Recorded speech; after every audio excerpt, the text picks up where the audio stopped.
Oh yeah. So like our colleagues are gonna watch it. They'll never watched our show, Yeah. but so you might get a few more people, and then they'll watch this, and then we either come across as idiots. Well, if we come across as idiots, maybe we can just blame the bourbon. Yeah. That's true. That's true.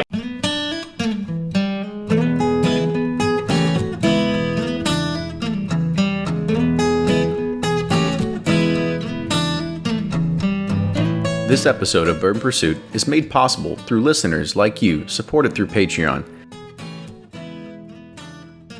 Hey everyone, we're back with a great new episode today, but as usual, we've got a lot of news to go through, and this is some big highlights. You know, we've been talking about Bourbon and Beyond, and the bands have finally been announced. There's Lenny Kravitz, John Mayer, Sheryl Crow, Sting, and of course, somebody that you truly love. Bourbon Pursuit will be there as well. Yes, we're going to be there moderating two different of the workshops. One is a favorite where we talk about the rarest whiskey in the world, which is Private Barrel Selections. We're going to be joined by Larry Rice of the Silver Dollar, Danny Wimmer, the founder of Bourbon Beyond, Drew Colesveen, who knows he needs no introduction from Willett, and Jane Bowie, the master of maturation of Maker's Mark. The other session that we're taking care of and that we're moderating is called The Audacity of Source Whiskey. And this is featuring Smooth Ambler's John Foster, Boone County's Josh Quinn, and Castle and Keys' Marianne Barnes. For anybody that wants to come and see this venue, get more information on the festival, tickets will be on sale April 20th, so start making your travel plans now. Visit bourbonandbeyond.com, and you can also get more information by listening to the mid-roll on today's podcast. As we had mentioned last time, Patreon shipments are going out, and they're going to continue to go out this week as well. And before long, we're going to actually start shipping out in March. So we're going to be on a continual train of getting this shipping frenzy taken care of. And now some more information on today's show. You know, this was really sparked by an article Fred Minnick wrote in the New York Times back on July 10th of 2017 called "Will Trump Kill the Bourbon Boom?" And it really got a lot more press over the past few weeks when the ideas of tariffs and trade war really sparked. So we moved the recording schedule up to be able to bring this at such an opportune time. And instead of us really trying to figure out what this all means, we invited economic professors from the University of Louisville to explain it for us. So we're doing what we do best and letting the experts do the talking. At the end of the show, Professor Conor Lennon talks about a research paper he did evaluating data from the secondary bourbon market. I had a chance to read over it, and it's awesome. He used data from a defunct Facebook group and whiskeyauction.com to see how valuations trended over a period of 3 years, where bourbon values increased from about 20 to 30%. It's called Bourbon Whiskey, Boring Collectible or Valuable Alternative Investment. So if you're a numbers buff, check out the show notes on our website and get linked directly to the paper. As always, we've got great stuff that are coming through Patreon right now. We've got all new stuff from bottle totes, patches, t-shirts, koozies, stickers, and more with all our new logos. So if you like the show, make sure you support it. Patreon.com/Bourbon Pursuit. And as well, we also do barrel picks with this as well. We've got 2 more that are lined up, and third that's going to be a big surprise. I can't wait to announce it when we finally get it locked in. I think it'll blow some people's minds. As usual, make sure you're following us on all those great social media channels, Facebook, Twitter, and Instagram, so you can see what we're drinking or any kind of news or anything that's top of mind for us. And if you like the show, subscribe to us on iTunes as well as YouTube and Facebook. You can watch it through audio and video through all those mechanisms. Make sure to keep those iTunes reviews coming in. We love seeing all the reviews. You know, those iTunes reviews actually help the show grow in popularity too. It gets us moved up to the top spots, so when people search for bourbon in iTunes, they get to see this show. And as usual, if you want to see all these new episodes beamed straight to your inbox every Thursday morning when they're released, go to bourbonpursuit.com, scroll down, hit the email button, get subscribed on our email list, and you're going to get everything to your inbox as soon as it's released. With that, enjoy this week's episode.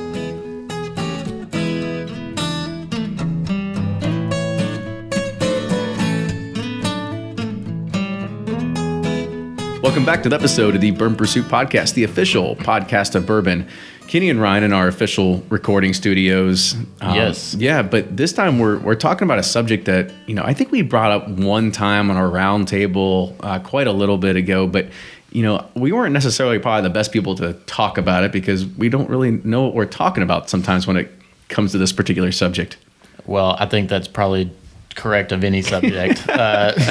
We kind of fake it, till we make it about most things, but definitely on this topic because, I have my own business, whatever. I understand economics, taxes, tariffs, but this is like kind of way over my head. So I'm really interested to go back to school today to kind of learn about what kind of impact the new laws and everything that's going on with the Trump administration and new tariffs on different things and trade agreements. So really interested today. Yeah, totally. I mean, when I said that, we talked about it one time, we talked about it, but under the premise that we knew that was current news, but we don't actually know what we're talking about. Like we could say that we slept in a Holiday Inn last night, but it doesn't mean that we know jack about economics.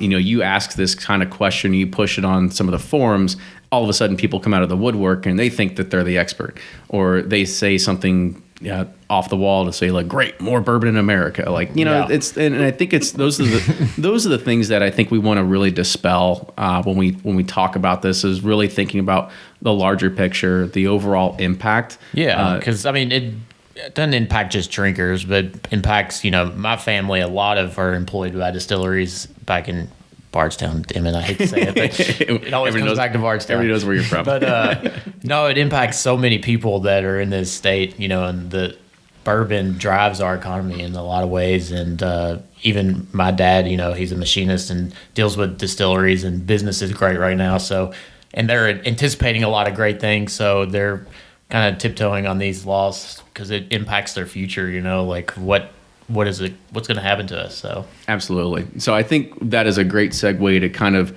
kick off the show and introduce our guests. So today on the show, we have Conor Lennon as well as Keith Teltser. It's Dr. Lennon. I'm just kidding. Especially to you guys. Yeah. But these individuals are professors of economics at the University of Louisville, but also avid bourbon lovers too. So gentlemen, welcome to the show. Thanks for having us. Yeah, They like to work hard, party hard, right? Yeah. It's kind of my second appearance in a weird way. It is. So if anybody doesn't know, Conor was on the show before. We had the University of Louisville economics panel when we had Susan Riegler and a few other different people. Names are slipping my mind right now. Bill Samuels, all these people. And Reed Mittenbuehler. there we go. Let's just go ahead and do them all. Give them all the credit they deserve. But Hey guys. but that was really more focused on maybe kind of 101, like what does bourbon, how does it really impact the economy, right? Kind of give them a recap of it so people can get an idea. If they wanna go you back should and definitely listen to that episode. Yeah, right? exactly. The event at U of L was really focused on how important the bourbon industry is for the Kentucky economy and what the sort of future, the near-term future holds for the bourbon industry in Kentucky and all the investment and the new distilleries and that kind of thing.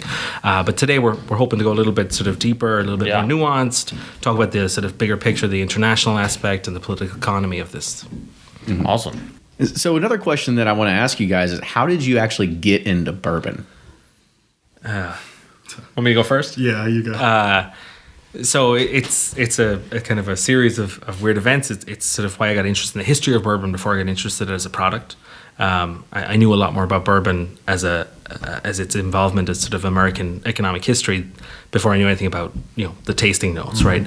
And this all happened because I went to dinner at Bourbon's Bistro the very first time I came to Louisville for a job interview at the university. They brought me for dinner, and on the wall there was this picture of these old distillers, and they were standing in front of a rick house, and above the rick house it says "bonded by the IRS," and I was struck about how just amazing that was. Right? Remember, this was like I think the picture was from the early 1900s, so pre-prohibition, and I was just struck because at that time, the federal government was basically nothing. There was no federal government until they got income taxes in 1913.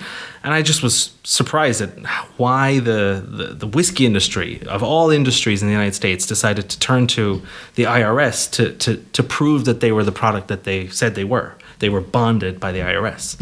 And that set me off on this path of, I got to find out more about this. And then, so I started, when I moved to Louisville and took the job, I started attending the tours and going to the distilleries. I didn't know much about the product. I tasted 3 things. They all tasted the same. I was like, yeah. I found out it was 51% corn. Yeah, it was 51% corn. Had to be aged in a new oak, charred oak barrel, right? But I couldn't appreciate it. I was still appreciating it for its history and for its the role it played in the development of the American economy. You think about things like the whiskey rebellion in Pennsylvania, the Bottled in Bond Act, which was the first piece of consumer protection legislation in the United States, at the federal level, prohibition. It's one of the only products that has 2 constitutional amendments, the 18th and 21st, repealing and putting it in place. It's this distinctive product, 1964. It just fascinates me about how important it has been to the development of the U.S. government, the U.S. economy, and then I fell in love with the taste. Yeah, then I fell in love with the taast, right? So, yeah. Keith, try to follow that one up. Yeah, I don't have anything nearly as exciting. Like I went to tour, so I brought him with me. It was definitely moving to Louisville. I mean, that had a ton to do with it. Where are you from? I'm from Maryland originally, but then went to school in West Virginia, then in Michigan. So Michigan was very much a beer state, a beer place, and so coming here, I kind of had to adjust a little bit because I think the bourbon here is probably a lot better than the beer. No offense to any beer snobs out there. There we go. Well, it's not known for the beer. It's known for the bourbon. It's known for the bourbon, right? Yeah. It's the only state that has its own alcohol, right? Yeah. It's bourbon. So Conor kind of got me into it a little bit, and also I went to tour Buffalo Trace before I even knew the significance of Buffalo Trace, and I don't know, little by little, it just started building up, and then before I know it, like August or September of this past year, now I'm out trying to get leads on where I can get VTAC, and I wanted to chase, the chase got me. I wanted a nice bottle that I could crack. When I got my first publication, I was like, yeah, that's what I'm going to do. I'm going to get a really nice bottle of bourbon. I'm going to crack it for that. And then you failed probably because it's hard to get around. The closest I came was getting an overpriced bottle of Parker's Heritage, but that's a good pick. Yeah, I just actually I just cracked it last week. It's I got my first paper out of my dissertation, not accepted, but quasi-accepted for publication. Close it up. We'll take it. Yeah, we'll take it. And I'll crack the Parkers. They want you to put in a few missing apostrophes. Yeah. Any reason to celebrate, right? Yeah, exactly. Right. Exactly. Hey, always a good night for bourbon. It's been a little wild of a ride since then. I probably have 50 or 60 bottles of bourbon in my basement now. Nothing like what Kenny's got, but nobody has that. We all start somewhere. Yeah. But yeah. I think before we really kick it off, we should set a baseline, right? Because we said at the very beginning, not everybody is an economics professor. No. Not everybody took... I know supply and demand. That's about it. But not everybody also took Econ 101 back in college either. So explain just in its purest form, what is a tariff? All right, so sort of at its most simple, a tariff is a tax that one country imposes on imports from another country. And why would they do that? There are a few reasons. I mean, one is, of course, to raise government revenue. Another would potentially be to protect industries within the domestic country. So thinking about the current steel tariffs that everyone's talking about, the part of it, the idea here is to protect steel manufacturers in the U.S. from foreign competitors that might be undercutting them in terms of price or able to more efficiently provide steel to the market. Gotcha. So they put the tax on that country, make it more competitive for U.S. to kind of have match pricing. Right, exactly. Gotcha. Yeah. Cool. And this happens all the time. It's nothing that just finally came out of the woodwork or anything like that, right? I mean, it's pretty much across the board on imports, exports, no matter what, right? Yeah, to some degree. I mean, most of these agreements you hear about, NAFTA, the European Union, the Trans-Pacific Partnership, they're all about getting countries, administrations together to talk about how you can sort of, hey, if you lower your tariff on this thing, I'll lower my tariff on that thing. And that's the way history has been going for the last sort of 60, 70 years. It's not a case of, hey, let's impose new tariffs. It's usually, I'll reduce mine if you reduce yours. Yeah. And that's why Perhaps this is so... zero. Often to zero. But this is what's so jarring about what's happening at the moment is that this has sort of sparked fears of a new trade war amongst countries and increasing tariffs, which reduces trade across borders for the reasons that it makes things more expensive when you add this tax from other countries on their products. And that's something that the stock market has reacted to last week. All the businesses that are sort of dependent on steel have seen their share prices sort of tank. And by the time this comes out, who knows what will happen. The stock market is like that. Yeah. I should also mention we are recording this at a time where it's still a few weeks away from actual the release day. So things could always change during that time. But we're going to kind of take a hypothetical look. So don't make any day trades based on. We are not professional investment advisors. But I think the other thing to kind of look at here is we also need to set the scene, right? Of what kind of sparked this. So for anybody that is unaware, this was something that Fred Minnick had talked about in August of 2017. He wrote a New York Times article that really sort of sparked the fire here.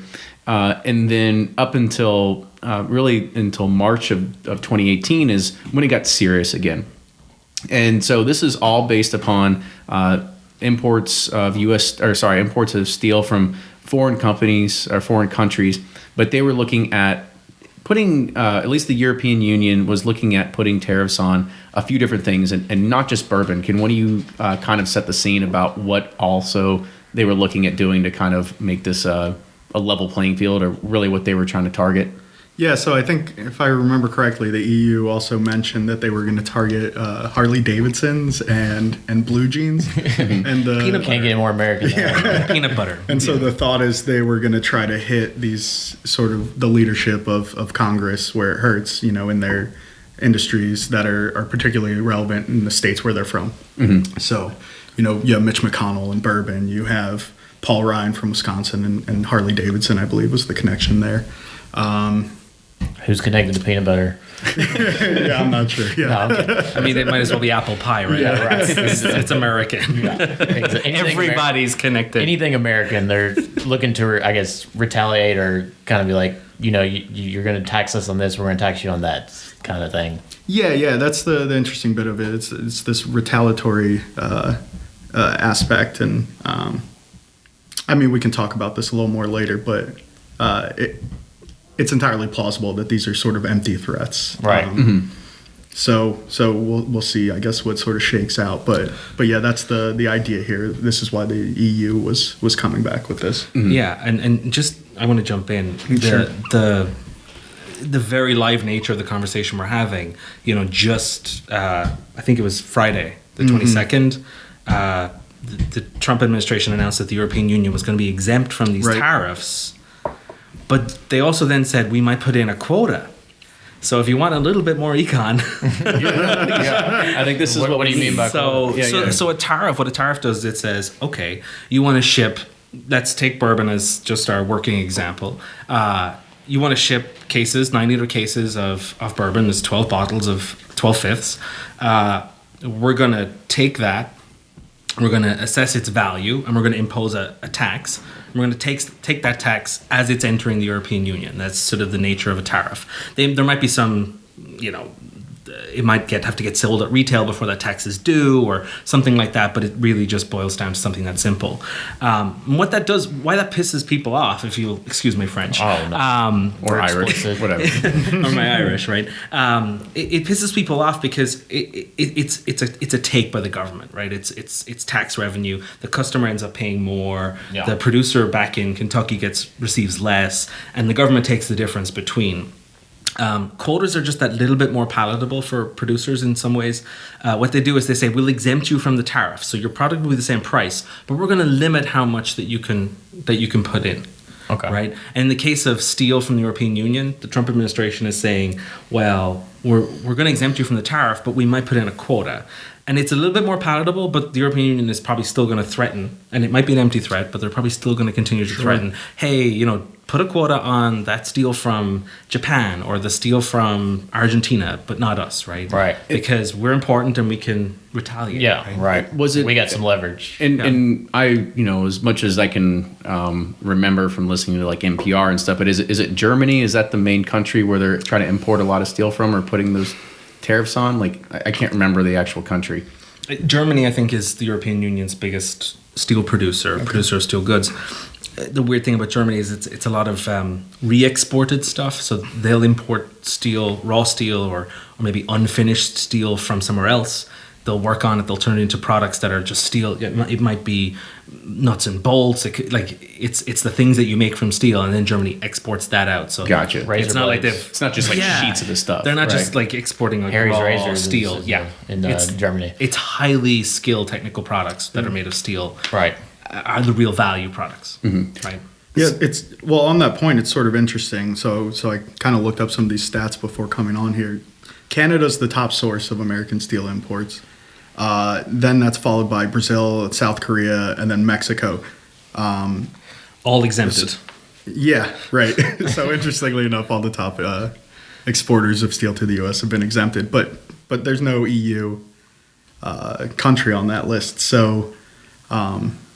I mean, and it's not really a shot. Sorry, it's not really a shot at China either. Right, they're like the 15th on the list. They're less than 2%, Right.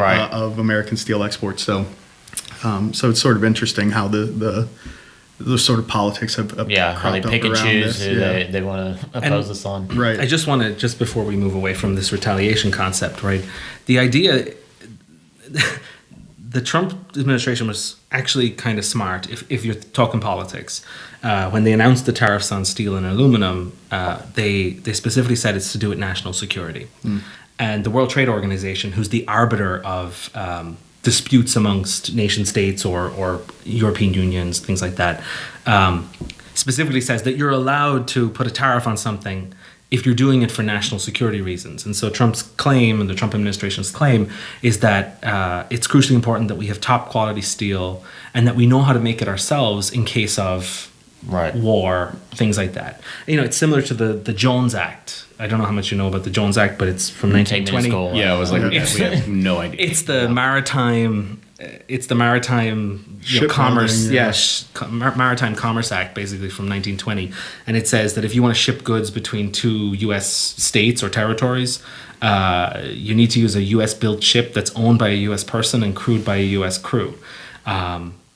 This is not a big deal if you're going from North Carolina to New Jersey, but a much bigger deal if you're going from Alaska to California or Hawaii to Washington or Puerto Rico. Yeah, it was a huge to deal New York. So they made an exception to this Jones Act for Puerto Rico during Hurricane Maria back in September.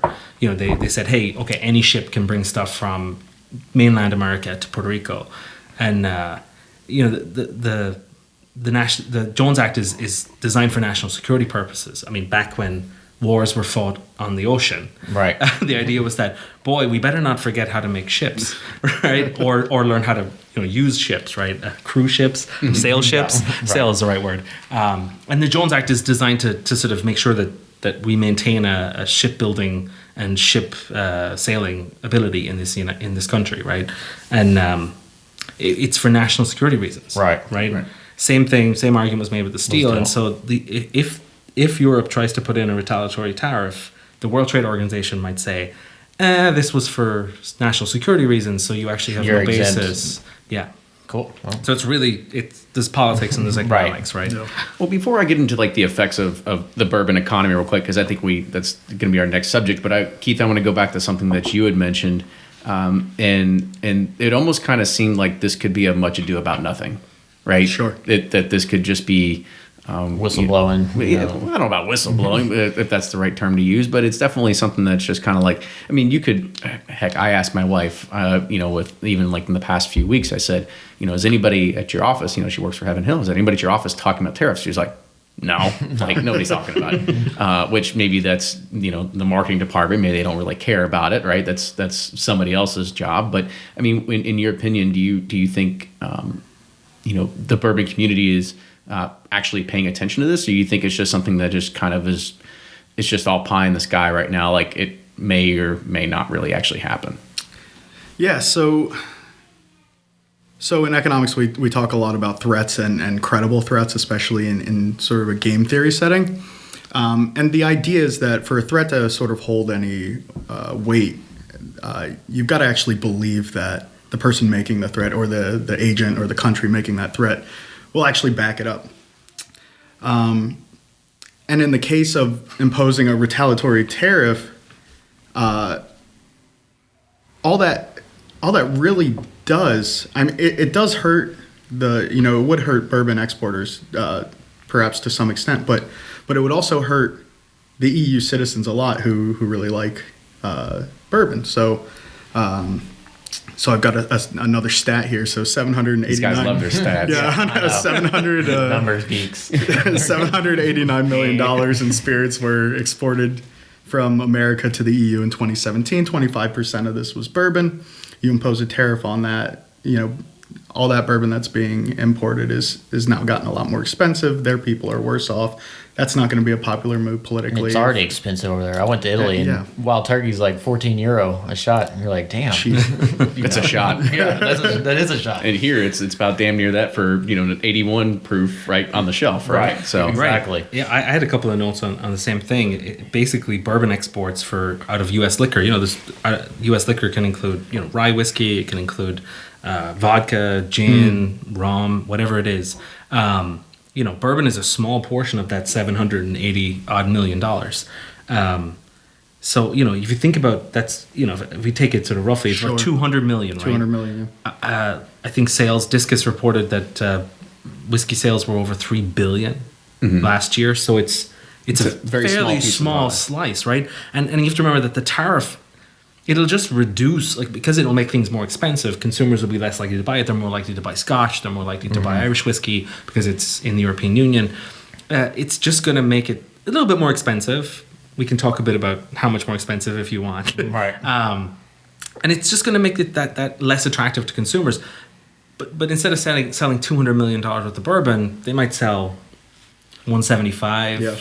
I mean, $25 million is a lot, but divided amongst all of the distilleries, and It's the fact that pennies, the right. fact that you don't sell those in Europe means that, as some people say, it means that there's a few bottles of Jim Beam that don't go to Europe. You get to keep them here. Yay for white label. And so an interesting part of that too is, well, you might also want to think about the future growth, right? It could actually serve to inhibit future growth. If the idea is that exports are growing really rapidly, it might seem small now, but this could become a very large part of the bourbon industry. Yeah. That's what I was going to ask, because it seems like a lot of distilleries here are banking on really big growth in Europe. And so so they're pumping out all this juice and liquid, filling up warehouses, building warehouses, and then all of a sudden this happens, they're like, oh shit, what's going on? Well, I mean, that's a really strange strategy to me, right? Because my accent won't give it away, but I'm from Ireland. And, it gives it away. But for those who are like, where is he from? Canada? Guess Texas, Florida. Yeah.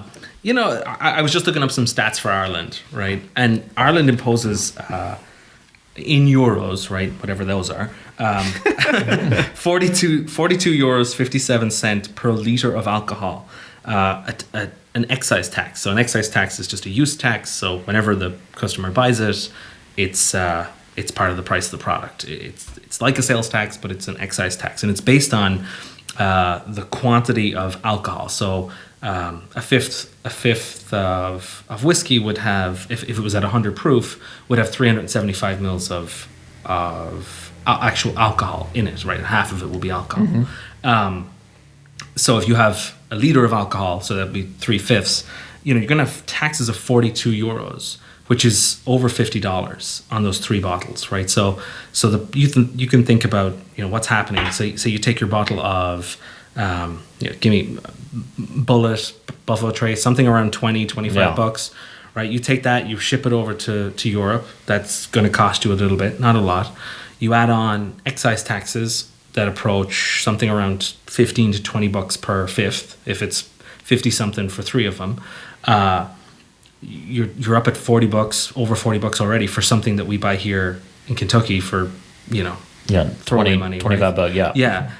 And then there's a value added tax, sales tax basically of 23% in Ireland on top of the price, that including the excise tax. So you're talking about another 23% on top of the 40 something you're already paying. As an example, using Bullet, I was just in Ireland in September, and Bullet was selling for over 50 euros a bottle. 50 euros is about $60. Yeah. For Bullet.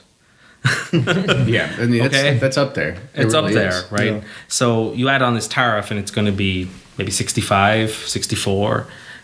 You know, it's already pretty high. Sure. It's not clear to me that Right. planning on big European growth is really dependent on this tariff or not, right? Right. Because what would be some comparable, I guess, in the Irish whiskey realm, like same quality, but how much price would a consumer there pay? Yeah, like what's like Teeling, Like, right? yeah. Or something like that. So the Irish whiskey is Powers, still I'm a good subject. Powers So fan. here's the thing: the Irish whiskey is still subject to the excise tax. It's Right. nothing to do about whether or not you're producing in another country or producing here, and it's still subject to the sales tax, the value added tax. So something like Jameson is much cheaper here than it is in Ireland for those reasons. Even though it has to be shipped over here, my family makes me bring it home. Really? Yeah, because of the excise tax, right? Yeah. And I'm allowed to bring 2 liters into the country without paying any additional tax. Side story. When I went to college in New Jersey, cigarettes were like taxed like crazy, and I was from Kentucky, and I would haul up cartons of cigarettes and sell them by the carton because I could get them for nothing down here. It reminds me of that. But anyways, So it's I digress. So liquor in Europe is really a luxury product because of the size of the taxes. Ireland is got the second highest liquor taxes. Finland is the only one that's higher, but Italy sounds like it's got fairly hefty taxes too. Relative to beer and things like that, because of the low proof, the low alcohol by volume in those, they just, it doesn't have such a big hit, right? Right. And that's just a fact of the sort of situation over there. So things like wine and beer, super popular in Europe, but liquor, not so much. And when you go over there, you'll find sometimes that the liquor is a lower proof. They keep everything, if it has to be 80 proof to be considered whatever it is, they'll keep it at 80, and they won't sell you the real high proof stuff, because you're increasing that alcohol by tax, volume, yeah. increasing that excise tax, and it all snowballs from there. So it's and just this expensive. is common in every pretty much European state or country. Yeah. Gotcha. So I guess, I mean, at the kind of go back to what I was saying, like much ado about nothing is really the problem, not the tariff, maybe more or less just the tax that's just there, and this just adds on just Even more roadblocks. that much more, like I don't know, if somebody was to pinch you in the back of the arm, it's just like, damn, just like one more time again, like come on, Yeah. like, leave me alone, right? You kind of want to, I guess, for the manufacturers, people that are trying to sell, yeah, you are trying to lower that cost as much as possible to try and make your product attractive to consumers over there, because I honestly don't know if I saw a $65 bullet over there, like I'm not going to drink it. Right? I mean, it just doesn't seem like it's in the realm of not 65 euro, dollar, whatever it is. Yeah. It just doesn't seem like it's in the realm of something that most people would find attractive. Yeah. Yeah, agreed. Part of me, the cynic deep down inside me that comes to the fore basically every day, thinks that this is it's all politics, right? It's that bourbon is this distinctive spirit of America, whatever the terminology is, and the fact that somebody is picking it out specifically for a tax is more of this. It's sort of unjust, right? It's like this one more thing, and on bourbon, right? Like, you're gonna tax my Harley Davidsons next, or my peanut butter, right? Yeah. It has that flavor of being purely political because of the things they're picking, and any distillery who wants to think about getting into the European market should really think about what would happen if they really did make an indent, right? Because they're going to want to protect the Scotch distilleries and and then they'll start claiming national security if we forget how to make whiskey. Right. What even are we, right? Yeah. To stay sane, yeah. And I know you guys aren't necessarily like export experts by any means, but when you look at the products that are being exported, the ones that end up actually, going over and being the things that are sold everywhere, you kind of mentioned, you already hinted at Conor saying like Jim Beam white label, right? It's not going to be a lot of these like super premiums that a lot of the bourbon nerds out there are really chasing, right? I mean, it's just going to be some of that standard shelf product. Am I wrong? This episode of Bourbon Pursuit is made possible through listeners like you, supported through Patreon, and with partnerships brought to you by the following. The State of Logic podcast is like no other. We don't have the same focus as so many other podcasts where we're just going to talk about business or politics or whatever. We talk about everything with everyone, intellectuals, comedians, and celebrities alike. Sometimes it's a 20-minute interview. Sometimes it's a 3-hour interview. But at the end of the day, it's a great conversation that we often laugh about and learn something from at the same time. Come check us out at the State of Logic podcast. The world's biggest bourbon, music, and food festival is back. Bourbon and Beyond 2018 with Sting, John Mayer, Robert Plant, and the Sensational Spaceship Boys, Lenny Kravitz, Counting Crows, David Byrne, Sheryl Crow, Brian Setzer, Kaleo, Government Mule, Kev Mo, and so much more. Bourbon and Beyond is back. The celebration of the spirit and soul of Kentucky, September 22nd and 23rd at Champions Park. The world's top bourbons, paired with celebrity chefs, Louisville's top restaurants, and iconic musicians. With Sting, John Mayer, Robert Plant, and the Sensational Space Shifters, Lenny Kravitz, and beyond. For all the details, go to bourbonandbeyond.com. Bourbon and Beyond 2018, September 22nd and 23rd at Champions Park.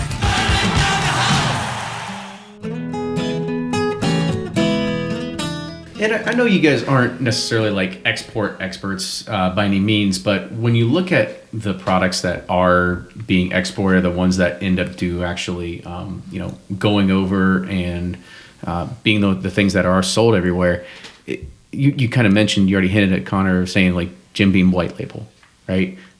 It's not going to be a lot of these like super premiums that a lot of the bourbon nerds out there are really chasing, right? I mean, it's just going to be some of that standard shelf product. Am I wrong? It is sort of two competing theories here, right? There's sort of hey, if it's going to be taxed really heavily anyway, right? You think they might want to send the expensive stuff. Right. Because the tax is based mainly on the alcohol content. So it all depends, right? It all depends on how the tariff is structured. If it's like a flat rate, it's typically on the quantity of alcohol. Then you probably send more expensive. If it was, so if it was a percentage of the value, then you might think that they're going to send the cheaper stuff. So it would actually be in their favor to sit there and send all the limited editions over there that are already costing us $150. Right. The Bullet's going to be 65, and the Elijah Craig Barrel Proof is like 72. Right. Yeah. Exactly. And that's the way it's structured because of the quantity of alcohol, right?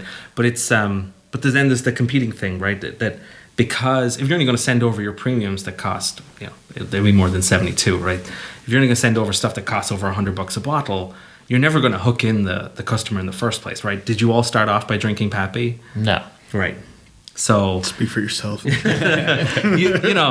need the 6-year bottle of Bond and the Basil Buffalo Haydens. Trace and the Basil Haydens, and before you learn that you actually like it and you're willing to pay $80, $90, $100, it's an experience good, right? That's how you describe these things. You sort of develop a taste for it. Mm-hmm. And so this, if they can't sell you Bullet, they're never going to be able to sell you Pappy, right?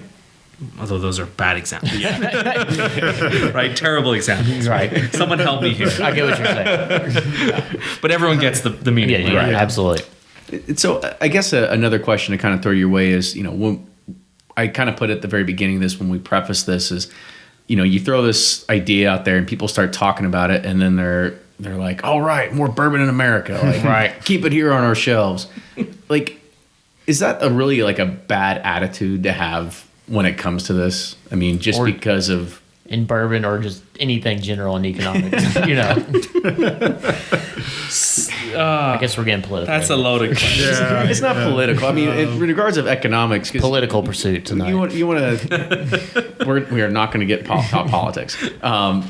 But I mean, when you think about it, like, because people were like, "Yeah, keep it all here in America," but it's like, well, you're kind of hindering the growth of the entire industry. I mean, am I wrong in that? So that sort of, it would seem to me that sort of sentiment would imply some sort of underlying assumption that these distilleries are just going to keep making the same amount of bourbon, and instead of shipping them to Europe, now they're just going to ship them to liquor stores in the U.S. and sell them here. But That's not necessarily the case, right? They could scale back production as a result. They could just shift them to other countries. Like there's no guarantee that those products are going to come right back to the U.S. Like all of a sudden we're going to get more Pappy on the shelves now. Right. So the person making that claim is really sort of like depending on a lot of assumptions to be true that are probably not likely to be true. I think the more likely result is that if you don't have as many export markets that are demanding your product, you're just going to scale back production, which means less of the regular stuff, but also less of the honey barrels and the nice allocated bourbons that we all like to chase. So well, and less jobs, less economic impact of just all around the state. Yeah, absolutely right. Kentucky sort of disproportionately benefits from having a large bourbon industry. So if that were to shrink, that's certainly not a good thing for people living in Kentucky. And economists typically don't like the kind of protections that bourbon has. We typically like to see customers get the best deal that they can and get the have lots of competitors providing the product for the consumer at the best price they possibly can and competing on getting customers' attention. What protection do you not like? Probably made in America. The fact that a German producer can't start up a bourbon distillery is probably prohibiting us being able to get quality products at a low price. Right. But they can make a bourbon. They just can't call it a bourbon. They can't call it a bourbon, therefore it's ergo not a bourbon, right? Yeah. Just imagine if Mexico got into but there's probably good reasons. There's sort of a whole bunch of culture and history wrapped up with the idea of bourbon, and it probably wouldn't be the same thing if it was allowed to be made other places. So the whole thing is wrapped up in sort of the whole ideology of bourbon and its history and the fact that it's sort of located so close to home here. It really gives it that sort of special sense that it's a place-based product, like champagne from France or what are the other examples, like cognac from France. Armagnac from France. It's something. There's some yogurt from Greece, right? Riesling from Germany. Nobody wants sweet wine, right? Yeah. But that, like Irish whiskey, same thing. Scotch whiskey, you can't just I'm going to go to Zimbabwe and open up a Scotch distillery, and sell it to America, right? There's protections for this kind of stuff, and it's all wrapped up with the culture and the identity of the place, and those are things that economists typically don't do so well with understanding the value of those things, and that it might be worth protecting these things, right? And we're thinking about or there just isn't any value. But we're thinking about what economists would say. we're kind of shitting on the Trump administration for imposing taxes on steel, but we're also celebrating the fact that bourbon can't be competed with. Right. It's a tough thing, right? But I don't think, except for Pittsburgh, the American identity is not really with steel, right? That's. Mm-hmm. Well, I don't want to get into a political debate. There's a lot of people out there that swing both ways of the fence over here. So that's nothing that I want to get into. But the other thing that I kind of want to, kind of look at about just the amount of bourbon that, and I think Keith, you kind of said it best. When you look at, bourbon's not going to necessarily just have more here in America. We're not going to have more on the shelves because honestly, there's already plenty on the shelves. That's not any worry. It keeps growing and growing. Yeah, and I don't think there's going to be any slow downturn of that.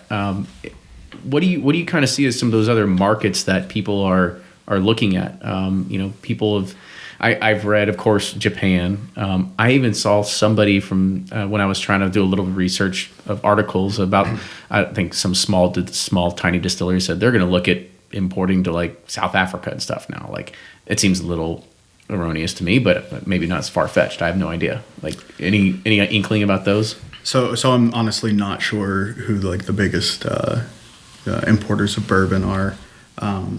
So much for those stats. Yeah. Well, so we can nail us with some numbers. We can try to back this out and think that the numbers on this suck. So there's it is hard to get the numbers on this stuff, but what is it 1 billion or 1.5 billion? I think this might be overall spirits exported, but I'm not positive about that.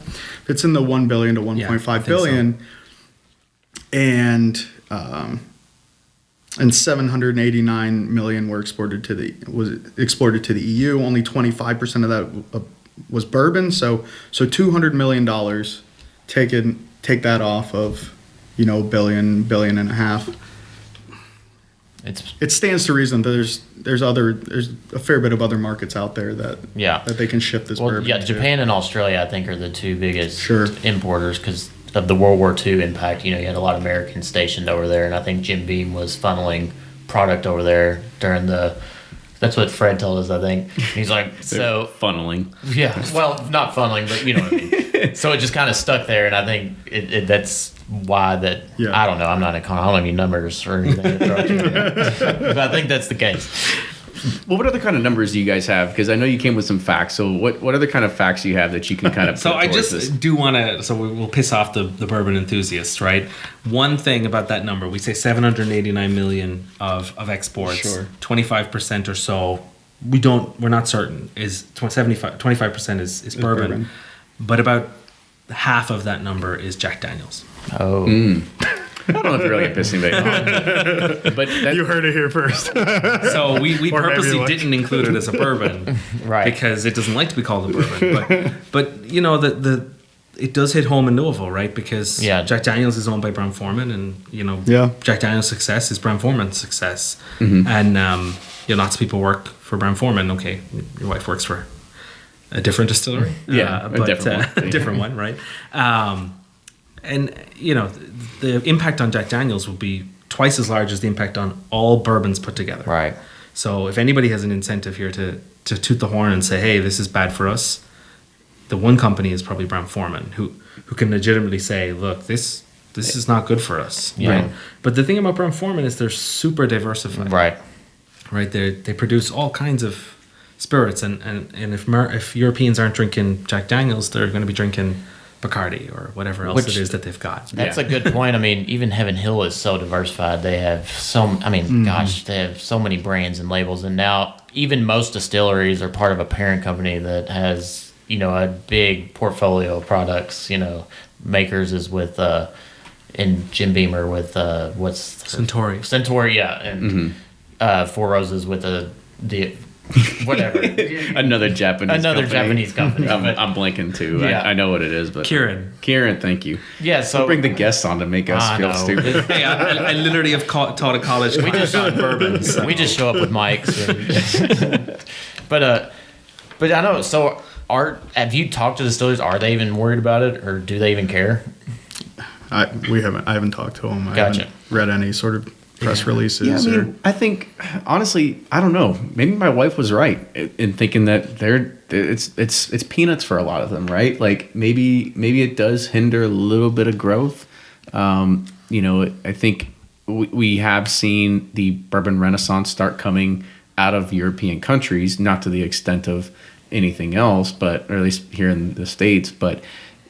I think that is still a market. It's not a large market, but it is still a market. And I think, Conor, you said it earlier on, saying that they have to have some of these gateway bourbons, right? And that get them into the habit and that get them totally encompassed and surrounded with the spirit that they want to continue to buy it, right? And so it is. I mean, I'm almost having like an internal battle with myself right now to say oh man, I hate these tariffs because it's hindering the growth of an economic, of just, Kentucky and just our podcast. I know we need European listeners. But need to convert it to German on iTunes. But then the other half of me, But then the other half of me is like, who cares? It's like 200 million. Like, and if it's half of that, or half of that, whatever it is, if it's just Jack Daniels, then I'm just kind of like. Then we feel good about it. No, I'm kidding. Well, no, I don't feel good. It's just kind of like,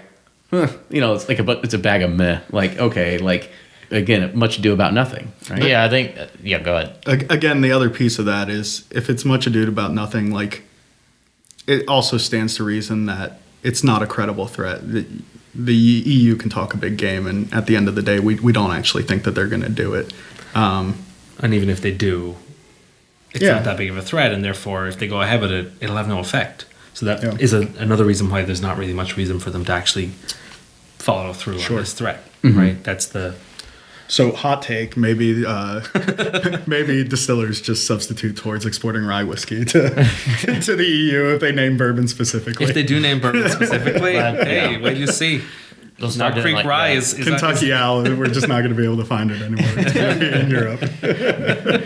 I mean, that's. I guess you're right. If they do come with just the correct terminology of just straight bourbon whiskey or bourbon whiskey, and then I guess rye Just doesn't send a necessarily. 51% rye, and Yeah. and then call it good. Yeah, be like, sorry, it's 50% corn, doesn't qualify, right? But Right. these things are always subject to change. So like if they did make that mistake, it's likely that they would Yeah, try and fix that. sure. Right, If it right. turned out that look, they're just shipping out rye now. Very clever, those distillers. Yeah, I know. But Yeah. when you look at the size of things, I mean, I think you made a great point, Conor, of just saying Jack Daniels, because when you look at smaller distilleries, like they're not hitting export markets, right? I mean, we're talking like probably like the big 5 or the big 6 or big 7 of Kentucky-based distilleries, and of course Jack Daniels that are probably the only ones really affected by this. Well, and one thing that just popped in my head, like a company like Wild Turkey, who's owned by Campari, who's a European company, how would that all work out, I guess, or do you even know? No, that's a great point. Yeah, I mean, Tax loophole. that's but that's the way That's our where world it works makes now, sense, yeah. right? The example that let's go back to the steel, right? BMW explained that their manufacturing facility is in Spartanburg, South Carolina. Of the steel that they get there, 2/3 of it is imported, and then it goes into the BMWs, and then it gets shipped all over the world. So if you make steel more expensive, right, for the steel manufacturers, if you make BMWs more expensive, BMW is going to sell less BMWs everywhere, right? It's going to affect everybody, right? The whole world is now interconnected. Like you say, Campari is a European company, but can you buy shares of it on the stock exchange? Are the nationalities of the owners all European? Right?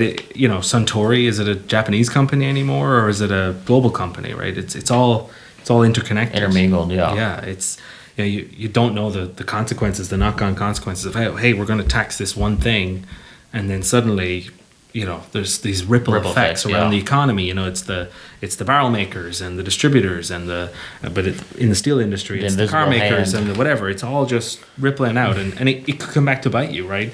Yeah. If you put a tax on bourbon, Campari goes out of business. Extreme example, but you know what I mean. And Well, then, no, it made sense. And then I was wondering, I was like, why is Wild Turkey in Italy? And then it just popped in my head, Campari owns Wild Turkey, and they're based in Italy. So Yeah. it all makes sense. And then, And- Same thing with Bullet in Ireland. It's one of the most popular bourbons because it's owned by Diageo, who also own Guinness. Right. So Yeah, it's all making it's all there. Yeah, It's all intermingled. I guess it really is intermingling then at that point. Yeah. I mean, I think you made a good point about bringing up just cooperage and barrel makers. Like, beyond just the bourbon manufacturers, like what other things could potentially be affected through all the intermingling?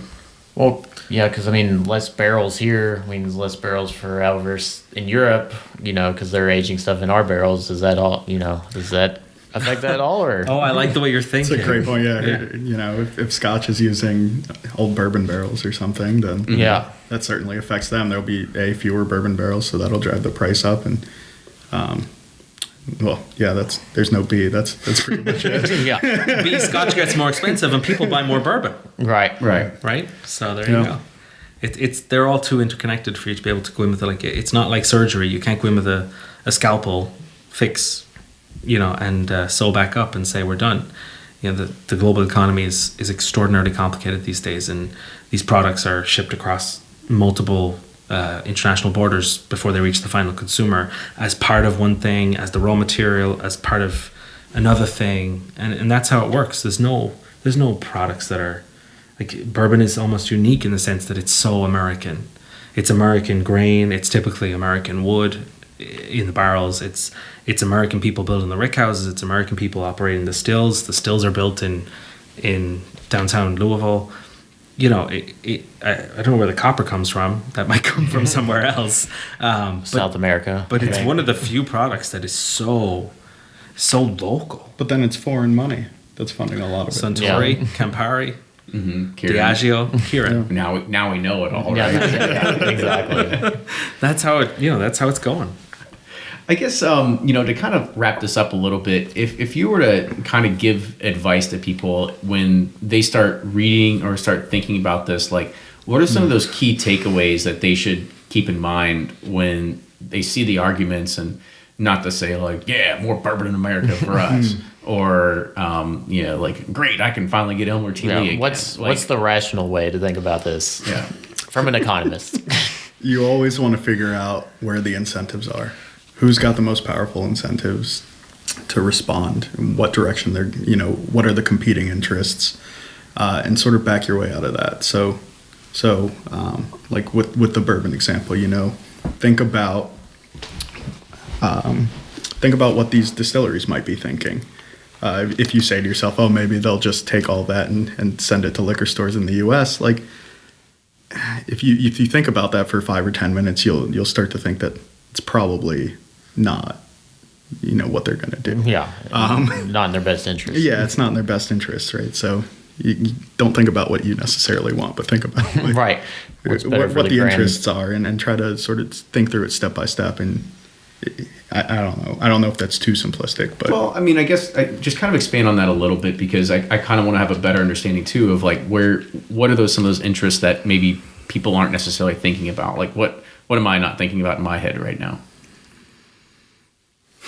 I know you. I don't know what you're not thinking about. I was like, not to say that you can read my mind or anything, but like what are some of those ideas of those interests that people should be thinking about when they are thinking of what this does impact? Like, what are those interests that maybe we haven't touched on? Votes.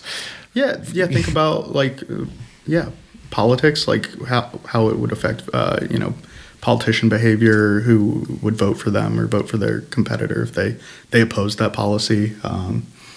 Think about how the consumers would respond in those other countries if a tariff was imposed on bourbon in other countries. I don't know, Conor, you have any? Yeah, I think just really getting back to the example that you gave, the real strict one, is that people sometimes take the amount of bourbon that's produced as this sort of thing that's just comes down from heaven. Sure. Right? Bourbon is produced in response to these market forces, these prices, right? And that's I think the core thing you were getting at. And you were saying people don't realize that if European consumers, if Gerhardt in Germany and Pierre in France are not drinking bourbon, it's not the case that bourbon will be made anyways. If it made sense to sell that bourbon here, it never would have gone to France or Germany in the first place. What's your stereotypical American name? Brad. Brad. Yeah. It's Brad. Brad Smith. But that's the idea that the entire degree of sort of economics is trying to get across, is that you have to think about how these things affect people's behavior and their incentives. And to jump off that, I think that when you're coming across people's beliefs and they're writing about this, you really need to think about their political motivation as well. Sure. Right? So do you think this is mostly a political move?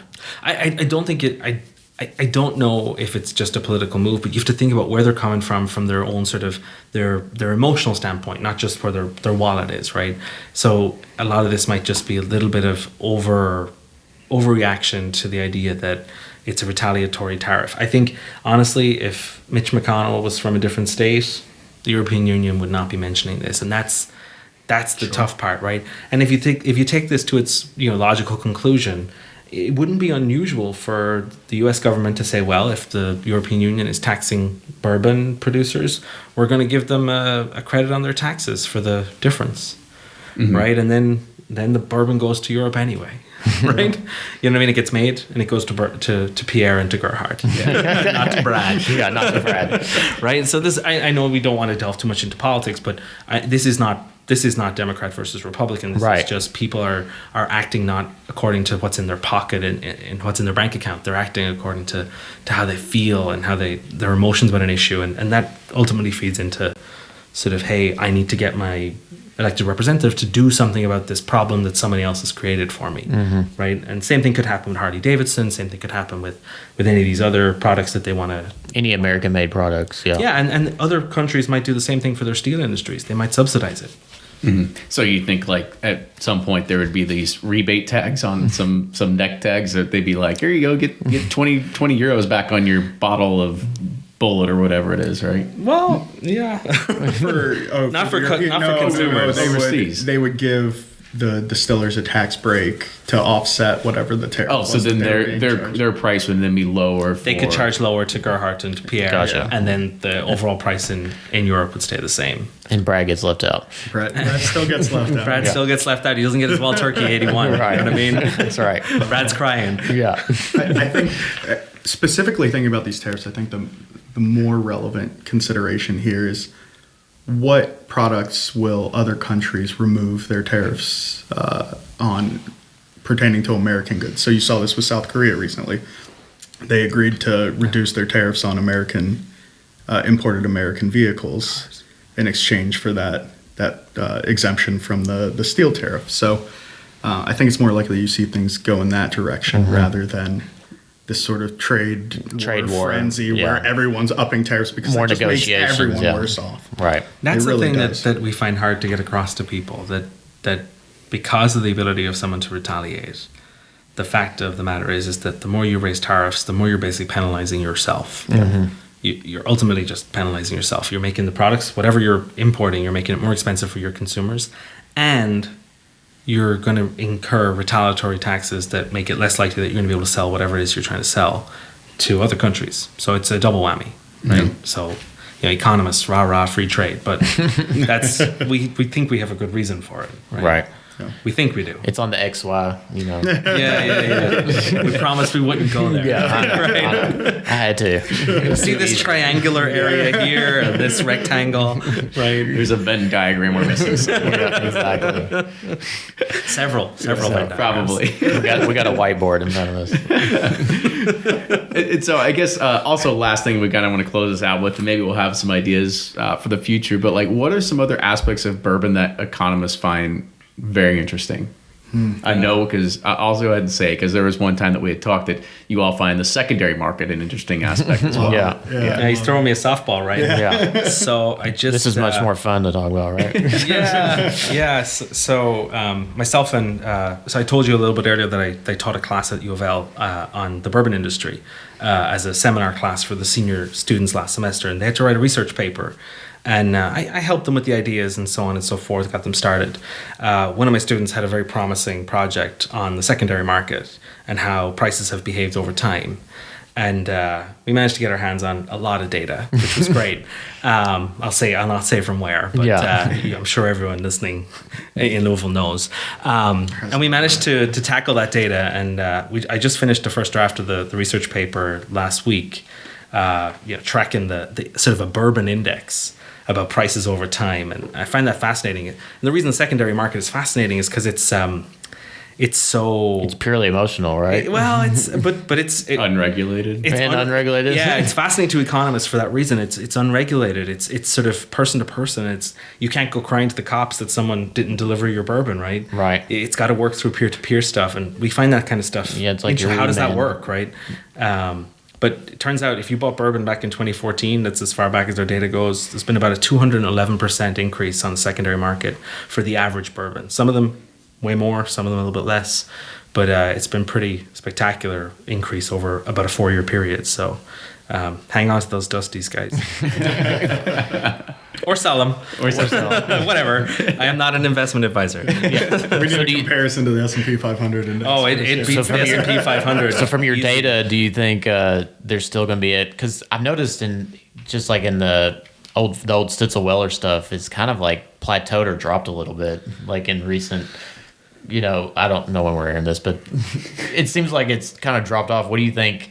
Is it going to keep going up? Or So I've got, because I'm like, why is it happening? They're not making any more of it. I've got data through the end of 2017. So if you're talking about a more recent a drop off, it's I haven't observed that for those particular products.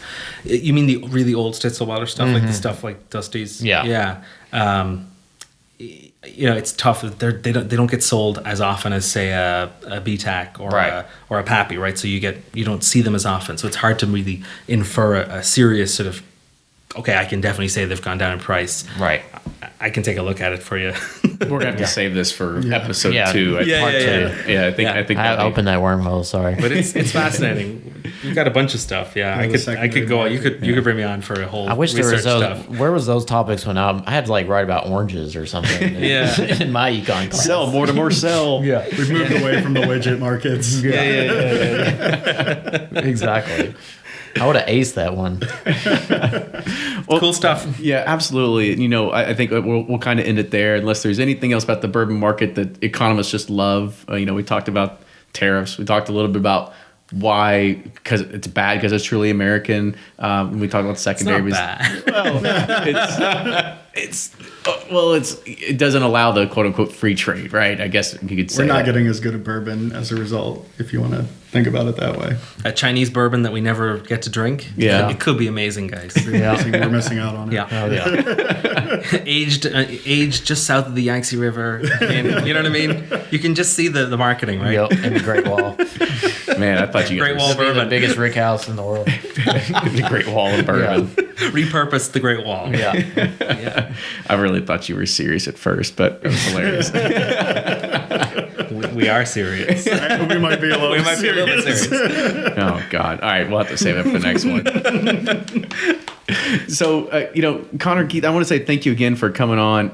If there's any way that people, like, if you want to have, say, give a plug to the university's website or anywhere, but people can learn more about this or get in contact with you, whatever it is there a good way that people can do that? You can Google don't know it off the top of our heads, the University of Louisville Economics Department, and you'll find links to both Keith and I's contact With information. email addresses. I'm also on Twitter, but not about bourbon. But that's K Teltser. I imagine my name will be in the show notes. So Yeah, you can, maybe. And we can put some show notes up to my website too, Yeah. and you can catch once I put up that draft of that paper, it'll be available there for people to Cool. to check out on the bourbon secondary market prices and how they've evolved over the last couple of years. So I'll put that up probably next week. Yeah, awesome. Well, we'll bring you that back for another episode. I think that'll be fun to kind of really dive into. Yeah, we can dissect that data. Yeah, that'd be fun. Okay. That'd be really cool. So again, fellas, I want to say thank you for coming on. Make sure that please don't find their email addresses and send them a bunch of hate mail too. Like they came on, they did their best. They found some facts. They brought some they had figures some for us. numbers. Yeah, I'll finally have to figure out how that spam filter works. Hey, we were they the let economists who brought the first piece of good news, right? There's nothing really to worry. Right, exactly. Everybody can be at ease. You know, so it really is. I think that's probably the biggest takeaway we can take from this, right? yeah. So with that, make sure you're following us on Facebook, Twitter, and Instagram at Bourbon Pursuit. If you like what you hear, make sure you support the show on Patreon, patreon.com/Bourbon Pursuit as well. Yeah, and guys, if you have any show suggestions, comments, feedback, we love hearing from you guys. Keep the ideas flowing, and we'll keep bringing the content to you. And we'll see you next time.